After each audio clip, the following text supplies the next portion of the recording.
Abooluganda, bw'omanya nti Katonda akutegeera, oggulawo enkolaganayo ne Katonda. N'obeera ng'okitegeera bulungi nti buli we mbeera mu mbeera nga biganye, nziruka misinde, n'enfukamira wansi, n'ensaba Katonda wange ne neenenya. Bwe musaba nga neenenya, ate nange ne mbeera n'okusonyiwa. Ne ntambulira mu kwagalana ne Katonda bwe ntyo, dati nti ne bwe nsaba Katonda abeerawo okumponya.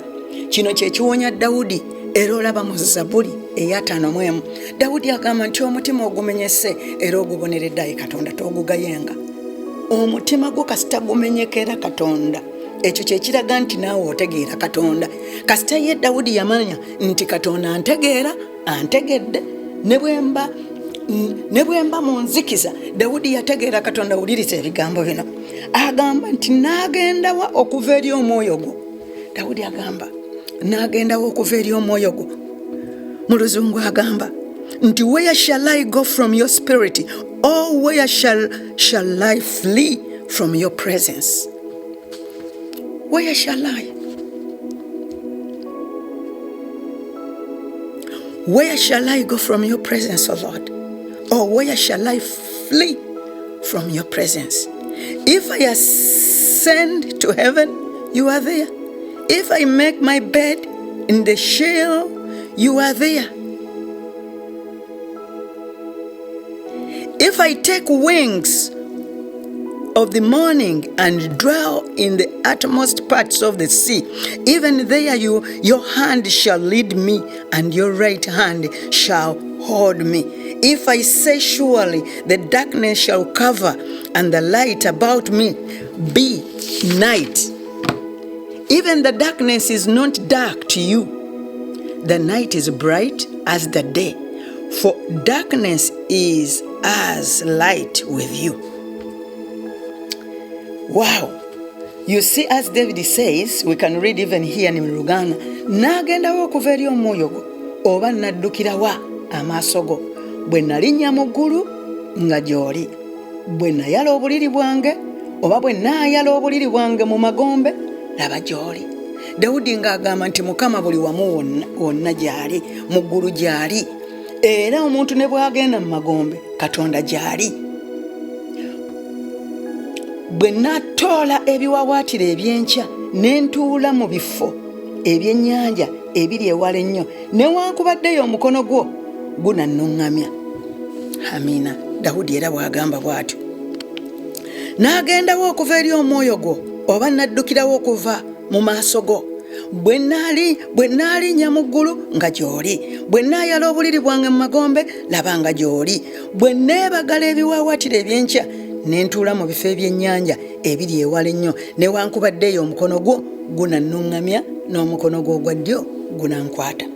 Bwe ndyogera nti ekizikiza kimbuutikire, n'omusana gunneetooloole gufuuke ekiro, naye era enzikiza gy'oli teba kizikiza. Naye ekiro kyakaayakana ng'emisana, kubanga enzikiza n'omusana bifaanana w'oli. Dawudi agamba nti ne mu nzikiza gwe Mukama oli musana. Abooluganda, tutuuke ku ddaala ery'okubeera nga tumanyi nti Katonda atumanyi, ate naffe wetumutegeerera ne ngamba nti meyi siina wenzirukira, ne bwe mba neekwese, ne bwe mba nkola kino, Katonda mmanyi. Era ebyo kwe tusinziira ne tufukamira ne tusinza Katonda, nga bwe nsinza Mukama. Bwe mba mbuulira enjiri, mbuulira ku Katonda oyo omunene, n'omuntu omulala osobola omutegeera, wozi omusembeze mu mutima gwo. Era bwe mba neenenya, seetaaga na muntu kumbeerako nnyo kunsonga mu lunwe oba kunsalira musango, nze ndyoke ntegeere nti ntambulidde mu kibi. Abantu abamu balina omulimu ogwo. Bayibuli etugamba nti tosalira mulala musango naawe gulemu okukola ki. Abantu babeera nnyo judgmental, naye era Bayibuli egamba nti nga tonnaba kusonga lunwe ku mulala, sooka oggyeko akali ku liiso lyo, tulyoke tutambule bulungi, kubanga naawe Katonda akutegeera. Kino tekigaana muntu kugamba muntu yenna nti owange njagala okwogerako naawe. Ekintu kino nga kyotambuliramu nga kyetaaga okutereezaamu ogumukwano. Naye Bayibuli egamba nti weegenderezenga ggwe agenda okubeera ng'olina owooluganda gw'oyagala okuzza omumunenya naawe oleme okubeera ng'ate bw'ogenda ate gw'ofuuka ng'alina ekibi. Oyo nno Katonda kitegeeza nti atwagala, n'oyo gw'olaba ng'alina ekibi amwagala era akugamba nti abalinga abo tubasabire ate nga bwe tubayamba. Weewaawo ebigambo bigenda bingi buziba ng'eriyo ne bagamba nti bafuuka bannaggwanga, naye embeera the way of approach gye tu-approachingamu ebintu bino tulina okusoma Bayibuli tulabe enkwata gye tukwatamu embeera z'obwakatonda. Olwo nno tulyoke tutambuliremu ekyo Yesu kyatugamba nti muyigire ku nze mwetikke ekikoligo kyange ekyangu, kubanga nze ndi muwombeefu ate ndi muteefu, ate nina emirembe mu mutima. Omuntu alina emirembe omulaba ne bw'aba ng'ayogera n'engeri gy'akwatamu embeera yennyini ne bw'aba atambula ne bw'aba ayogera omulaba ng'alina emirembe. N'omuntu alina ekizibu ng'ekimwogeza kizibu omulaba. So ebigambo by'obwakatonda bino byetaaga tubikwatire mu buwombeefu, byetaaga tubikwatire mu bukkakkamu. Eri abawulizi kibaweesa ekisa okuwulira n'okutegeera. Omuntu awulire ategeera agambe nti ddala Katonda ayogera eri obulamu bwange. Mukama ayagala mutegeere, Mukama ayagala mumanye, Mukama ayagala musembeze, Mukama ayagala nenenye. Kubanga ebigambo bya Mukama bijja ng'agamba nti jangu gye ndi gwakoyera zitowereddwa, nange naakuwummuza. Ebibi byo ne bwe biba nga bitwakadde, Katonda asobola okutukuza n'akusonyiwa. Kakati omuntu amanyi nti Katonda amutegeera, naye ng'ategedde Katonda agenda ku maviivi ge n'agamba nti onsaasire mu butali butuukirivu bwange, mu bungi obw'okusaasirako, sangula ebyonoono byange byonna Mukama, onnaalize ddala mu bibi bwange, onnongoose mu kwonoona kwange, kubanga njatula ebyonoono byange n'ekibi kyange kiri mu maaso gange bulijjo. Gwe wekka gwe nayonoona nenkola ekibi mu maaso g'Omukama, obeera omutuukirivu bw'oyogera, osinga Mukama omusango bw'osala. Laba nze natondebwa mu bubi ne mu kwonoona mmange mwe yansalira. Laba gw'oyagala eby'omunda eby'amazima era mu mwoyo ogutalabika Mukama onommanyisa amagezi. Laba ntondamu omutima omulongoofu aye Katonda, tongoba wooli, so tonzigyako omwoyo w'omutuukirivu. Mukama nkomerezaawo essanyu ery'obulokozi bwo, onyweze n'omwoyo ogw'eddeme nange naabeera mulungi. Ondokolero ndyoke njigiriza amakubo g'aboonoonyi n'abalina ebibi balikyukira gy'oli.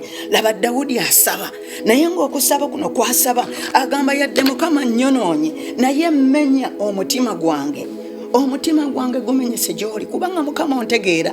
Naddukira wa gy'otali Mukama, ne bwe neekweka mu nzikiza gw'oli musana. Era ojja kumulisa ondabe, ne bwe naddira ekizikiza n'enkyebikkako n'enkyebuutikirako, era naawe ogenda kundaba. Bwe ndigenda mu ggulu, ne bwe naatuuka mu ggulu, ne bwe ndiba ngenze mu magombe, era naye olibeerayo. Oyo nno ye Katonda. Wuliriza Dawudi bwe yategeera Katonda. Olunaku olwaleero Mukama kyatugamba nti tumutegeere. Bwe tumutegeera, ye tumutegeere, naye olunaku olwaleero tubikkulirwa nti Katonda atutegeera. Oba oyagala mumanya, oba toyagala mumanya, oba oyagala kukola bibyo, yonna gy'ogenda Katonda akutegeera. Ate kiri nti buli kyokola kyonna kigenda ku akawunti yo ne bw'oba tonnasembera. Era Mukama nga yakuyise oba abantu abava mu nsi, bw'atuuka w'atuuse bu vidiyo gye buli, wano waliriddawa olwo n'otuuse ku luggi ng'agamba sikumanyi nti Mukama sande ezimu nagendangayo n'empayo n'ekiweebwayo n'ekkanisa eri nateekako ssente nga Mukama agamba sikumanyi. Naye olunaku olwaleero ekintu kye twetaaga kwe kumanya nti Katonda atutegeera era atumanyi era atwagala. Kye yava awaayo omwana w'omu Yesu Kristo ajja atufiirire, kwali kwagala, n'afa n'aziikibwa n'akomererwa, ku lunaku olwokusatu n'azuukira okuva mu bafu. Era omuntu yenna akkiriza ti Yesu Kristo yakufiirira n'omala oyatula n'okkiriza n'olokoka. Okulokoka tekikoma kukwatula kokka, naye lugendo lwa kukyusibwa. Kyova olaba wano Dawudi omutima gwatulaga nti owange Katonda ontegeera era ommanyi, ne bwe mba nnyonoona mmanyi, ne bwe mba nkumpanya, ne bwe mba nnimbirira, ne bwe mba ng'ey'omuntu nga muliko, ne bwe mba nnyigiriza omuntu ontegeera. Era kyova olaba abooluganda abakkiriza tulina okukimanya nti Katonda atutegeera. Waliwo ebintu bye tukola nga tebiri ku mulamwa ogw'obwakatonda. Ndowooza era Befeso eryennya tujja kubeera nga tugiyigako. Pawulo kye yali agamba nti bannaaye nze omusibe wa Kristo mbeegayirira musobole okutambula nga bwe kibagwanira, ng'okuyitibwa kwammwe bwe kuli, ng'okuyitibwa kwaffe bwe kuli. Naye buli lw'ova ku mulamwa n'otandika ebintu obiraba nga bw'olina obiraba, oyinza okwesanga ng'ate oli bweru, nga toli ku track. Naye Mukama atutegeera bulungi era ayagala tubeere mu layini naye. Huliriza, newankubaddeyo omukono gwo gunannuŋŋamyanga, agamba ki? Bwe naatoola ebiwawaatiro eby'enkya ne ntuula mu bifo ebyennyanja ebiri ewala ennyo newankubaddeyo omukono gwo gunannuŋŋamyanga. Olaba Dawudi bw'agamba nti ne bw'oba ogenze mu nnyanja, wansi mu nnyanja, ne bw'oba owuga ng'oli mu nnyanja eyo wansi, nti naye omukono gwa Mukama gunakuluŋŋamya, gwe gukuluŋŋamya Mukama ne mu mazzi wansi gy'ali. Abantu abasinga bamanyi nti sitaani yaliyo, naye Katonda gy'ali era abaakulaba, na buli agenzeeyo n'ekikututteyo aba akiraba. Era kyova olaba nti Katonda akuuma abantu be ne babeera ku mazzi. Omuntu n'agamba nti yabadde Katonda eyamponyezza ne sibbira mu mazzi, kubanga Mukama ali naawe. By'okola byonna oyinza okulowooza nti gw'obyekolera, naye Mukama yakimanya ti olunaku olulinga bwe luti olibeera bwoti, oliba n'omukisa bwe guti, oliba osinza, oliba obuulira, oliba ne projects bwe ziti, oliba ne bizinesi bwe ziti. Mukama alikuwa omukisa. Kyova olaba nti mu nsi tetulina kuggwamu maanyi olw'abantu bannaffe, kubanga ne muntu munnange yeetaaga okutegeera oyo yakola ki, eyamuyita, kibeere nga kimuyamba nnyo okubeera nga naye aba bulungi. Kubanga bwe mba nga nina kutya ono okusinga Katonda, wabeerawo ekizibu. Naye abooluganda Mukama atutegeera, tumuwe obulamu bwaffe bwonna. Let us give our hearts to God fully and 24/7. The verse 11 egamba, bwe ndyogera nti enzikiza teereme kumbikkako, n'omusana oguneetoolodde gunaaba kiro, newankubadde enzikiza teyeekisa eri ggwe, naye eri oyo kyaka ng'omusana, kubanga enzikiza n'omusana bifaanana w'oli. Yesu atugamba nti naye era enzikiza gy'oli teba kizikiza, naye ekiro kyakayakana ng'emisana, kubanga enzikiza n'omusana bifaanana w'oli. Katonda musana, era kyeyava asindika Yesu Kristo omusana ku nsi eno, ffe tusobole okukkiriza kubanga ye musana. Bayibuli etugambye mu Zabbuli 119 olunyi olw'15 nti ekigambo kya Katonda ye ttabaaza eri ebigere byaffe, kitumulisiza bwe tuba nga tutambula. Omusana gubeera nange bwe mba ngwewadde. Yesu abeera nange buli we mmwewa ne mmunoonya ne mmusaba.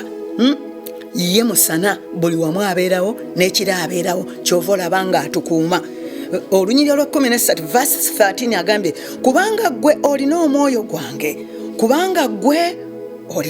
gwange, wammumbira mu lubuto lwa mmange.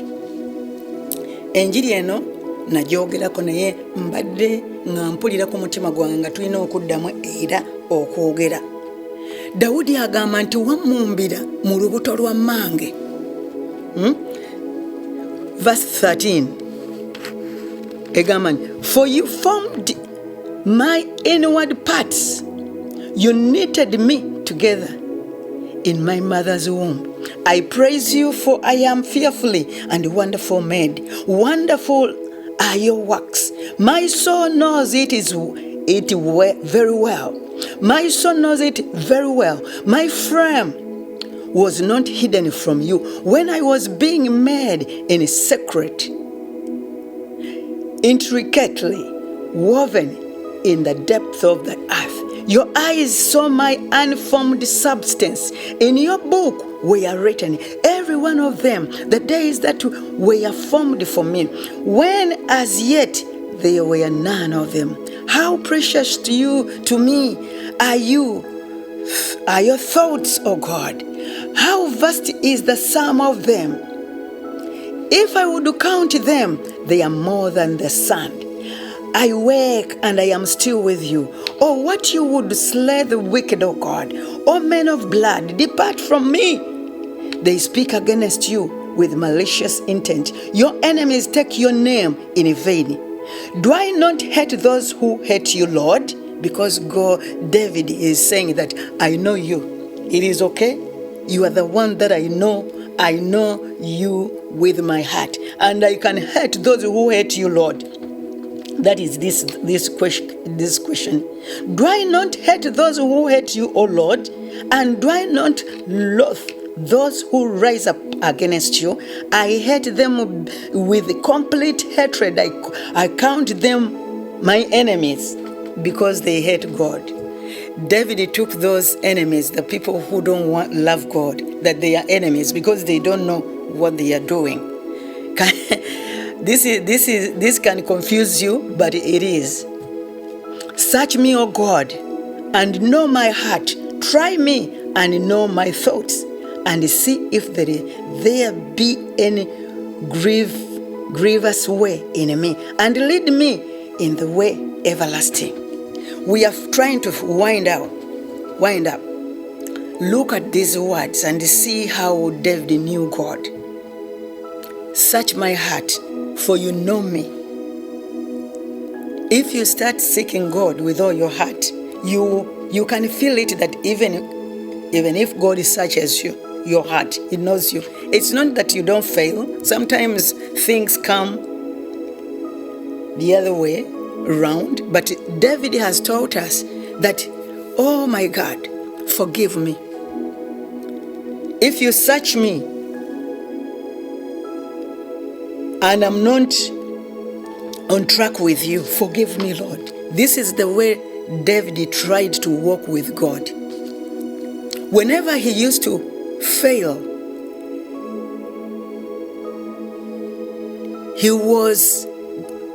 he can kneel before God and repent. I need your forgiveness, O Lord, instead of defending himself. That's where sometimes we go wrong. We want people to see us, oh, for me I'm perfect, you know. Yes, I am. Yes, it is written that we are the righteousness of God in Christ Jesus. But we are human. Sometimes we fail. Things go wrong. But what is the formula here? What did David do to have the same heart of God? God saw David's heart because David was humble before God. He humbled himself before God always. When things are not in a way God wants it to be, he used to go before God and cry before God. The Bible says, cry unto me, call upon me, I will deliver you, and you will glorify my name. Call upon me in the times of trouble. I'm with you, and I will never leave you nor forsake you. In times of trouble, I'm present. These are the things that we know that God said. If you know God and you get to know that, oh, when I'm in trouble, it is only God who is with me. Therefore, when I call upon God, He will answer my prayers. If you read in Psalms 50 verse 15, He will answer your prayers. And God is saying that, you go call upon me. When I answer you, glorify me. This is what God wants. Just to praise Him, worship Him, glorify His name, because He has done it. Amen. Katusomenga tumalayo. Kubanga gwoli mwoyo olina omwoyo gwange wammumba mu lubuto lwa mmange. Twalaba nti Mukama abikula. Katonda akubumbira atya mu lubuto lwa maama wo. The English Bible said that for you formed my inward parts. You knitted me together in my mother's womb. Knitting yakuluka. Naye Katonda ng'alina omwoyo gwo mu mukono gwe. Naye ng'omukono gwe guleza omwoyo gwo naye ng'akuluka. Ng'omukyala bw'aluka oba aluka kisero naye ng'omwoyo gwo guli munda. Nkugereza. Ng'omukyala bw'anaaluka oba aluka kibbo naye ng'omwoyo gwo guli munda. Katonda ng'awaniridde omwoyo gwo naye ng'akuluka. kakati wano Dawudi agamba nti nkutendereza kubanga okukolebwa kwange kwantiisa kwa kitalo emirimu gyo gya kitalo n'ekyo emmeeme yange ekimanyidde ddala. Dawudi agamba nti okukolebwa kwange kwali kwantiisa kubanga Mukama yali amumanyi ng'amuluka oba aluse mukono oba aluse mukono ogwa ddyo oba ogwa kkono n'amanya n'agamba omutwe ogugenda ku Dawudi ono ogunaasaanira okunyumira ku Dawudi gufaanana gutya, omutwe ogunaagenda ku Meeyi gulina kuba gutya. Meeyi engalo ze n'akola ngalo ki? Kyova olaba abooluganda, we have to appreciate God. Tulina okwebazanga Katonda emisana n'ekiro ate n'okubeera nga twekkiririzaamu kubanga Mukama yatumanya. Omwoyo gwo guli mu mukono gwa Mukama. Dawudi yagamba nti okumanyako n'okutegeerako nze kunnemera ddala n'okutegeera, nange okumanya kwa Katonda n'amagezi ge okuntegeera n'okummanya, n'amanya nti Meeyi nina kubeera bwe nti, nina kubeera nga nakula bwe nti. Gwe olina kubeera nga wakula bw'otyo, oli muwanvu, oli mukyala mulungi, oyina emba mpanvu, ennyindo yo mpanvu, oli ayina ngazigazi, eriiso lye bwe riti. Katonda yamanya nti kino kyeyakulukirako era kyayagala okukulukirako ky'oba obeera olyoka omuweesa ekitiibwa. Owooluganda teweevumanga ky'oli. Awo n'oba otegedde nti Katonda yakutegeera n'akubeesa ekyo ky'oli.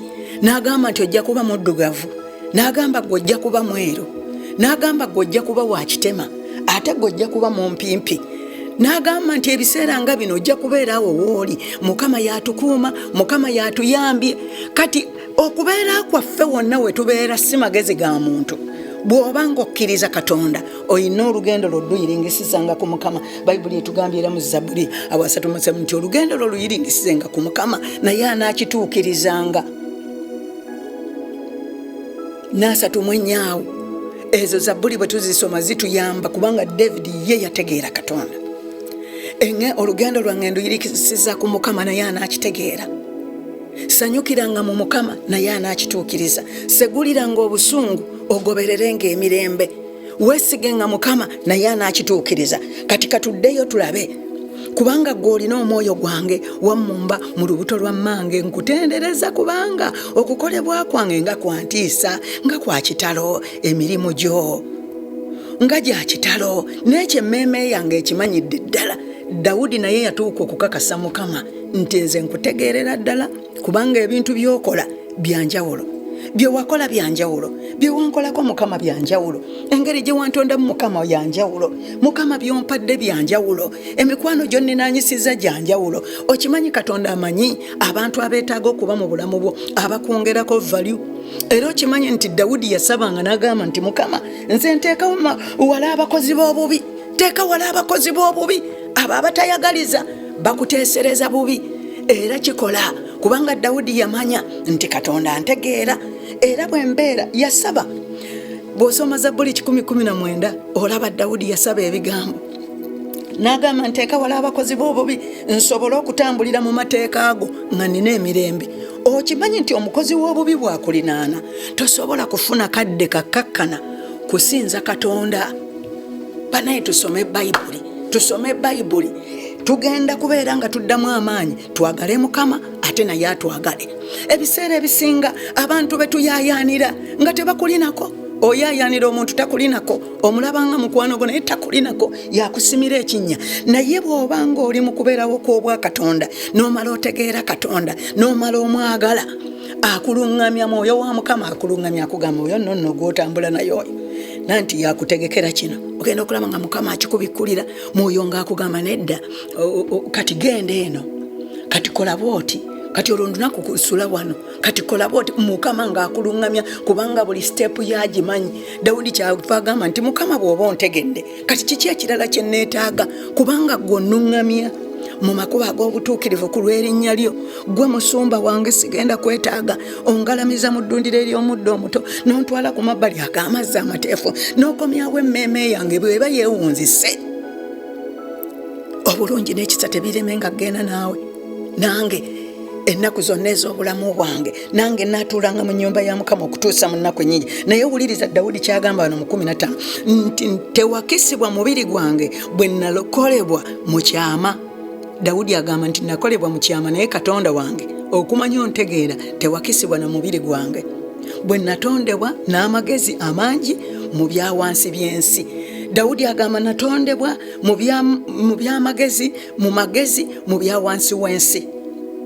Okitegeera munange, nange bwentyo Mukama nkugamba nti saakisibwa, tewakisibwa Mukama mubiri gwange bwe nakolebwa mu kyama. Naawe mugambe bwe natondebwa n'amagezi amangi mu byawansi by'ensi. Wano waliwo okusinza Katonda ti Mukama nkusinza weebala okuntonda gwe wampa obulamu omanye ennaku ez'obulamu bwange. Mukama onompangaaza nnyo era ononzikusa obulamu. Dawudi naye yasaba n'agamba Mukama sigenda kufa, ngenda kubeera mulamu kubanga nkyalina okukuweereza. Naawe erangirira bw'otyo. Mukama atumanyi, agamba nti ne bw'oliba ovudde mu nsi era osirisigala oli mulamu kubanga omwoyo gwo bwe guba omulamu nga gulina ekigambo kya Katonda osigala oli mulamu. Eno bokisi yevaawo n'egenda. Ekyo abantu kye twanditegedde ne tunoonya Katonda n'obulamu bwaffe bwonna ne tukolerera obulamu bwaffe ne tukolerera eggulu. Ebyensi bireme okutumalamu byakaseera. Haleluya. Tewakisibwa mubiri gwange bwe nakolebwa mu kyama, bwe natondebwa n'amagezi amangi mu byawansi by'ensi. Amaaso go galaba omubiri gwange nga tegunnatuukirira. Dawudi agamba nti amaaso go gaalaba omubiri gwange nga tegunnatuukirira. Kyategeeza nti Mukama ng'akyamuluka n'agamba nti ajja kwetaaga okugulu. Kakati awo agamba nti yali tannaba kutuukirira, naye waliwo we tubeera nga tetutuukiridde era nga tutambula. Katonda era aba atulaba. Mukama akulaba ne bw'oba tonnatuukirira, ne bwe ntambula nga situukiridde, ne bwe mbeera mu bantu nga mbeewoomezaako. Ye Katonda alaba ebiri mu mutima gwange, alaba entambula zange. Era lwaki toddukira olunaku olwaleero eri Mukama n'ogamba Mukama ntegedde nti ontegeera bulungi, ne bwe buba ekiro obeera mu ssana, ne bwe mbeera mu nzikiza, ne bwe mba neebase gw'onkuuma, ne bwe ntuula. Okimanyi nti bw'otuula ebintu ebiri munda Katonda bye yatonda, gamba byenda, bibumba, kalulu, ebiki, mutima, byonna byepositioninga nga bwe biteeka okubeera. Awo nno Katonda bwakutegeera. Dawudi yagamba nti bwe ntuula ontegeera, bwe neebaka ontegeera. Katonda alina amagezi. Dawudi n'agamba nti nzo neewuunyisa. Bannaye naffe tugamba twewuunya Katonda engeri gye yatutondamu. Gwe ne weebaka byonna biba birayiniize bulungi munda, byepositioninga bulungi. Noweekyusa sayidi eno ne byepositioninga bulungi kubanga Katonda akutegeerera buli kimu we yakitondera we kibeera. N'ozuukuka ne bw'oba otambula, byonna bitambula naawe biri munda. Oyo ye Katonda omulamu. N'agamba bwe natondebwa n'amagezi amangi mu byawansi w'ensi. Amaaso go galaba omubiri gwange nga tegunnatuukirira. Ne mu kitabo kyo ebitundu byange byonna ne biwandiikibwa ebyabombebwanga buli lunaku bwe byali nga tebinnabaawo n'ekimu. Olaba Dawudi agamba nti nga mumbibwa buli lunaku mu kitabo kye ebitundu byange mwe byawandiikibwa ebyabombebwa buli lunaku. Tolaba nti Katonda yakutwalako obudde. Mukama yakutwalako obudde ow'oluganda. Mukama yakumanya. Mukama yantwalako obudde sisobola kwevuma. Ekyo Mukama kye yampa. Mukama yanyamba n'ambeesa kino kyendi, ate yanyamba nnyo n'andokola. Era buli lunaku njagala nnyo okuyiga ku bwa Katonda. Era Mukama wanyamba. Naawe gamba Mukama omwebaze nti Mukama wanyamba n'ondokola, n'onzijja mu ebyo bye nalimu, n'onfuula kino ky'onfudde. Ebiseera ebimu oluusi twerabira, naye bw'otegeera Katonda akulokodde n'akufuula ey'ensonga gy'oli, oyimiriranga n'omwebaza ne mu lujjudde lw'abantu kubanga Mukama akwagala naawe olina okumumanya. Amiina. Nti era ebirowoozo byo nga bya muwendo mungi gyendi. Laba Mukama ebirowoozo byo bya muwendo mungi gyendi. Laba ebirowoozo byo bya muwendo mungi eri abantu bo banaabakuwuliriza Mukama olunaku olwaleero.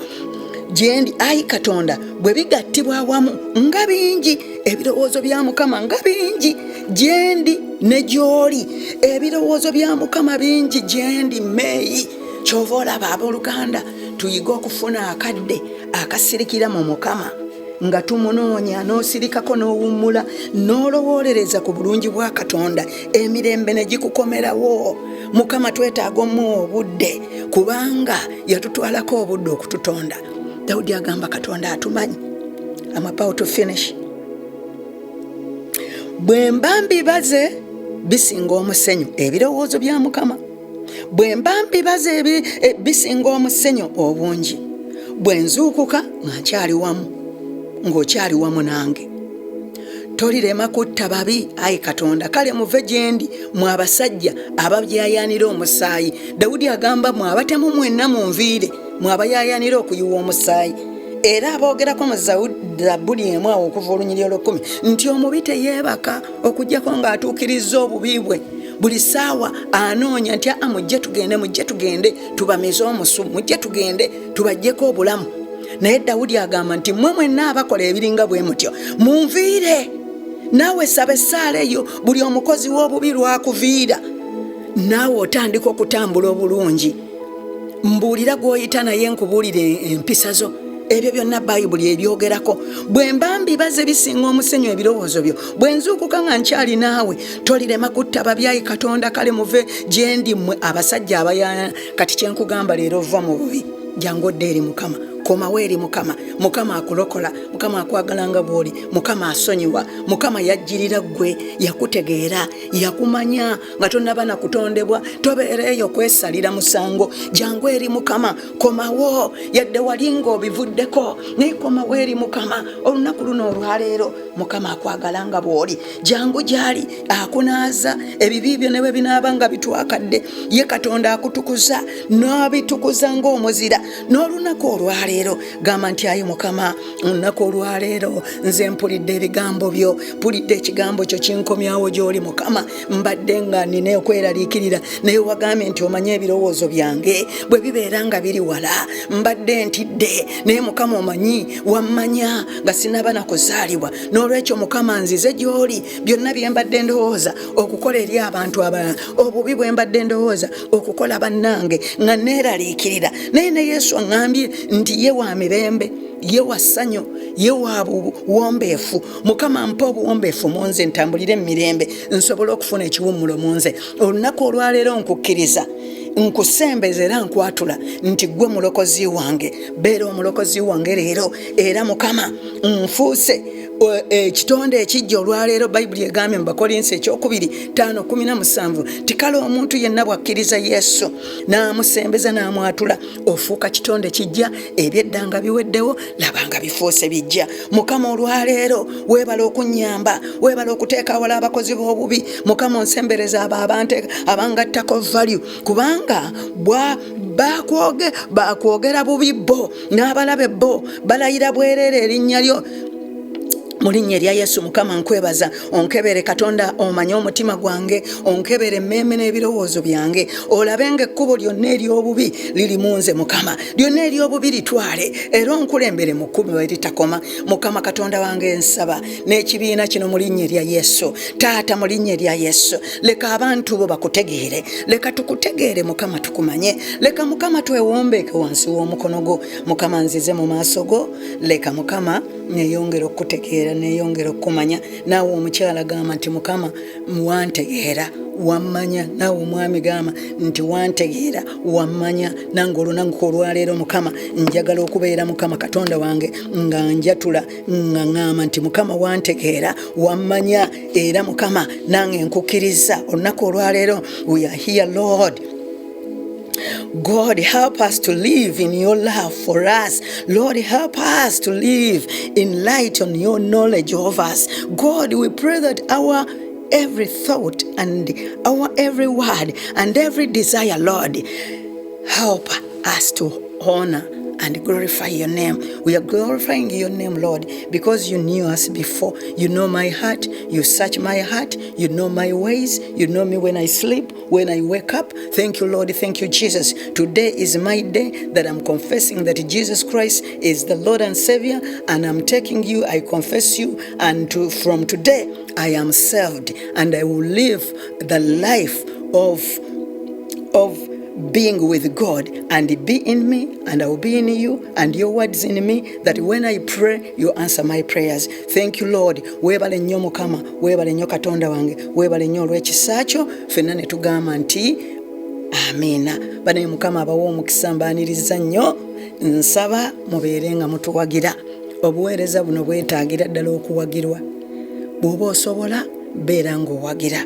beera ng'owagira obuweereza buno ennamba yiiyo. Ekirala tulina obutabo bwo mubulaba waliwo waliwo obutabo bw'obufumbo, the first edition and the second edition. Waliwo akatabo akalaba about genuine heart of God for the purposed life. Waliwo akatabo akogera ku humility, and there is another book akogera ku the word of God. Walk by the word of God. Kati obutabo obwo bwonna tubulina, era bw'ogenda ku website zaffe waliwo website makeawala.org, and there is another website healingoutreach.org. gendayo banaye, support the ministry. We love you so much, and follow us on the TVs, on the medias. Pray with us in Jesus' name. May God bless you. I love you so much. Make a wala. Amen.